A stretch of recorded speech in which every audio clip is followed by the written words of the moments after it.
ఈరోజు చూస్తే నా రాజకీయ జీవితంలో ఎప్పుడూ చేయనంత ఎక్సర్సైజ్ చేశాను నేను. ఆ విషయం ఇది నాకు 9వ ఎన్నికలు.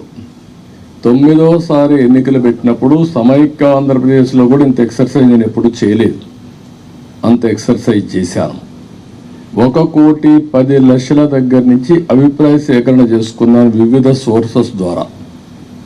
నేను ఒక్క సోర్స్లో చేయలే, అనేక సోర్సెస్ పెట్టి ప్రజల్ని కార్యకర్తల్ని కాన్ఫిడెన్స్గా తీసుకున్నాను. నేను ఒక మహత్తరమైన కార్యక్రమానికి శ్రీకారం చుట్టినప్పుడు నాకు సరైన సమాచారం కూడా ఉంటే సరైన నిర్ణయాలు తీసుకుంటాం.